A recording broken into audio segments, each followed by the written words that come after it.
I imagine that people will discuss X-Men, Grand Design in regards to how much people know about the X-Men. That makes sense. It's an ambitious project summarizing 30 years of X-Men comics in an entertaining and comprehensive fashion in the comics form. Cartoonist Ed Piskor is combining an incredible amount of information into something that is part history, part encyclopedia, and part superhero comic. So it makes sense that some prior knowledge or enjoyment of the X-Men might be required, but it isn't. In a fashion similar to his work on Hip Hop Family Tree, Piskor has found the heart of a subject he loves and distilled information into thrilling, compact sequences. X-Men, Grand Design simply works with or without any musings about context or interest. It's a damn fine comic book entirely on its own merit. Piskor's greatest talent might be his uncanny ability to balance summary and variety. The epic tale he begins in this issue feels almost too large even for the 48 pages allotted. Each character requires an introduction, and dozens of subplots, many of which will simmer until the end, are all prepared. The resulting compression could easily become an information dump.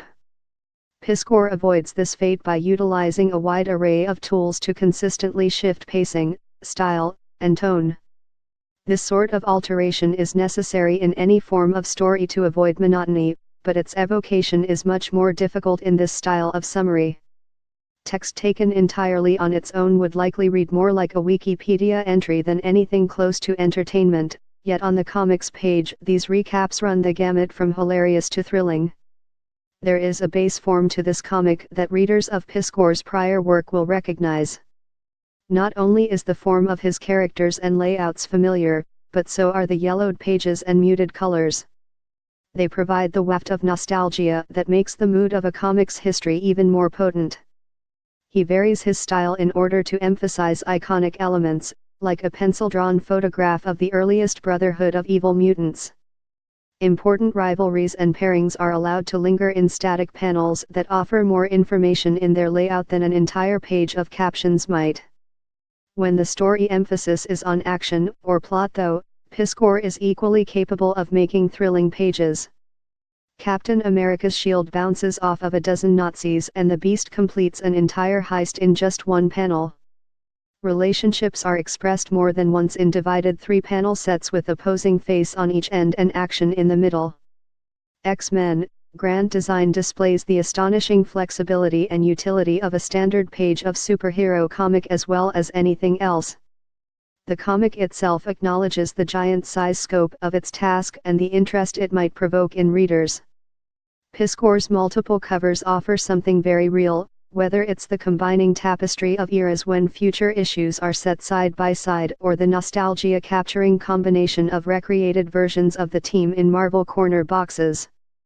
There is a glossary in the back that provides a thorough rundown of sources for almost every page. It's a backup piece, unnecessary for an enjoyable read, but so satisfying for someone interested in research or exploring more of what has made Piskor so obviously passionate about this superhero saga. It cannot be overstated that X-Men, Grand Design is not just ambitious or intriguing, it is a unique story told well. While the hook of an X-Men encyclopedia or Piskor's take on classic superheroes may be enough for some, that shouldn't overshadow how much fun it is to read this first issue without any other considerations. Each page functions as a unique discovery, providing new details and presenting them with panache. Grand Design is more than a great X-Men comic, it's a great comic. Full stop.